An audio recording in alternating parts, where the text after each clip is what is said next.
Okay, hello there. What's up? Happy Friday. It's actually Thursday, of course, but it's my Friday. It's happy Friday.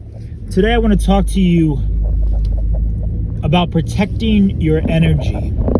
So, the last few videos, I would say the ones before the last one, I wasn't feeling great. And a buddy of mine commented and he said, "Hey, I've actually noticed your energy's been better with the most recent one." And I said, "Yeah, I've been working on it."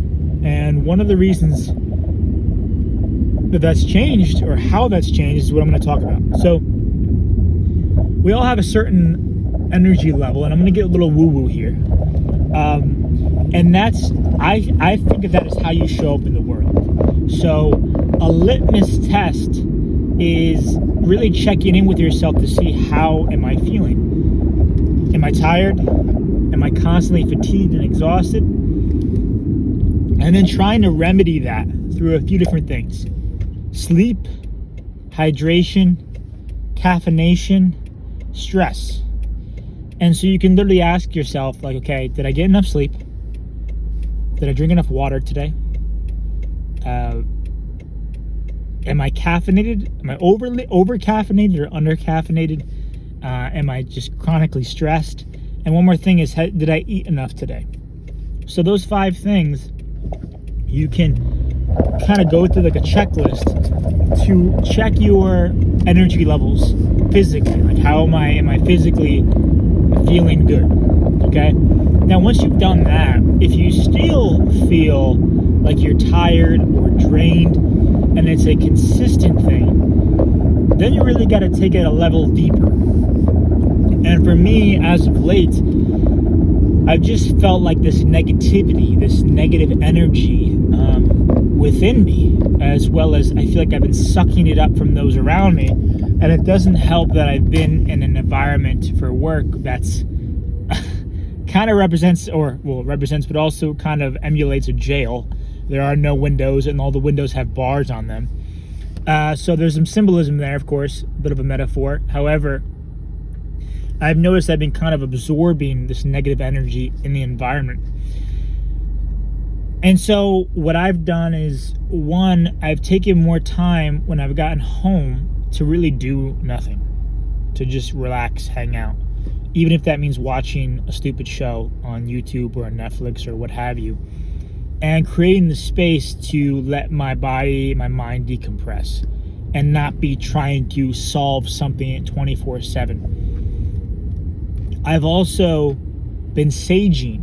So just so no one's confused, I'm not trying to culturally appropriate anything.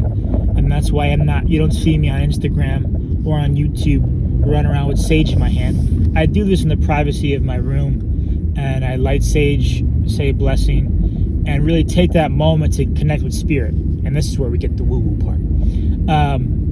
I believe that it's been very helpful for me to just sage my body, my spirit, and spend that time to set an intention for what I am hoping to accomplish, what I'm attempting to connect with. And that's another level of depth in when you're creating space, is doing that. So it could be, it doesn't matter if you're religious or not, you can still have a connection with spirit and kind of a spiritual relationship. However that looks for you, that's up to you to define. But that's been tremendous for me, is doing that.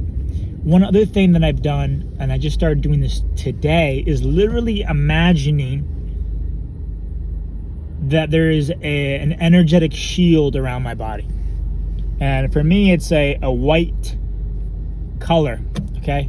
Now, I know this sounds weird, but it's been very helpful, because I believe that I'm empathic in nature, so I can feel other people's emotions and thoughts sometimes.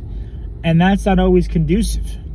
But if I cloak myself in this shield that I envision, it helps keep my energy where I want it to be. And part of this also has to do with frame.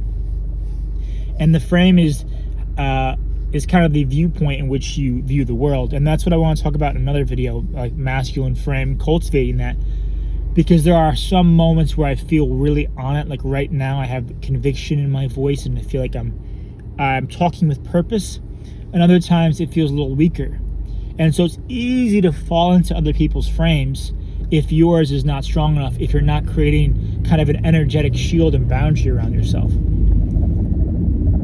And I'd also ask yourself, when you're around other people, are they giving me more energy, or are they taking away my energy? Because there's some people, I'm sure you've noticed this, that you spend time with, and afterwards you feel drained, like you're exhausted. And they may be chronic complainers, constantly bitching about what have you, money or problems, this and that and the other thing. And conversely, you have people you hang out with and you're like supercharged, and you're like, whoa, that was freaking awesome. And you might not even attribute it to that person, but you're like, I feel really good. And that's really where your energy comes in mind. It's an energetic hygiene of taking care of yourself and being self-aware enough to observe within yourself, like, hey, my energy's feeling a little off today. Let me not project it onto someone else and blame them for that, but see what I can do to regulate my emotions and take care of it myself. So last couple of days, I've been doing that, spending time alone, really sitting with what I've been feeling, lighting the sage. And that's especially tough for men too, is being able to sit with your emotions. Every emotion serves a purpose. Every emotion is trying to tell you something. So if you're feeling the emotion of anger, you might feel it maybe a clench in your abdomen, your solar plexus area. Or for me, I tend to get it like a kind of a gripping of my scalp, and my blood runs hot in my face. I kind of see tunnel vision. Thankfully, I've become aware of my triggers.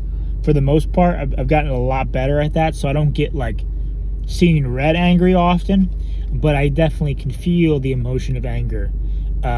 And releasing those emotions as they arrive will also help with your energy and changing it and tuning into a higher frequency, because a lot of times, again, as men, we suppress our emotions. So you shouldn't cry, you shouldn't feel angry, you shouldn't do this, you shouldn't do that. Well, then eventually it builds up, and then it comes out when we least expect it or least want it to, and it often makes a mess of things. And so what we repress gets expressed later in uglier ways. I believe that's a Carl Jung quote, or Jordan Peterson, but I believe it's Carl Jung. And this is something to keep in mind too. If you're feeling a pent-up bundle of energy or emotion, getting it out.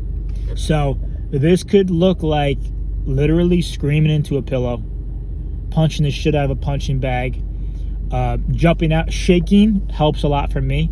Is literally just shaking off the energy, jumping up and down. Do that for a minute. Put on a song if you want and just shake the shit out of your energy. And it does make a difference, because you're changing your state as well as releasing energy. Tony Robbins says, motion creates emotion. So you got to get moving. If you're stagnant and staying in one spot all day, you're scrolling on your phone, you're being drained by the content. Potentially. That's another question to ask yourself. Is the content that I'm watching, are the videos or the scrolling I'm doing, is it giving me more energy, or is it taking away more energy?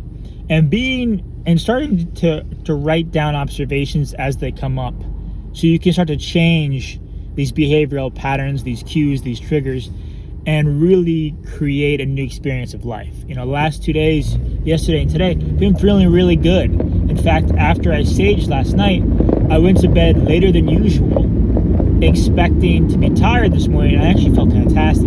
And that's because I released a lot of energy. I sat for like an hour, put on some Native American drumming music that I enjoy. There's a couple artists that I can recommend. And saged and sat there and did some shaking and watched a video on actually how to sage and do that process. And so, again, I'm not someone who speaks to that culture, but that has been a practice that's been tremendously helpful for me, and been grateful to be shown that by some people as well as through the resources online. So there's a ton of ways to go about it. These are some of the ways that have helped me create a checklist of my physical energy. Am I hungry? Am I hydrated, caffeinated sleep, stress, all that stuff, and then going through creating a bit of a shield and shaking off that excess energy. So I'm bouncing around a lot. I got a lot of energy, but I hope this has been helpful in some way. If it has, hit that like button, subscribe to the channel, and I'll see you in the next one. And also, if you wouldn't mind, let me know in the comments what else you want me to talk about. Again, these are all just kind of off the dome, things that I'm kind of thinking about day by day, and lessons I've learned from going through the motions with those things. But let me know if there's anything particular you're curious about, so I can hone in on that and make a video. And as always, thank you. I appreciate you, and I'll see you soon.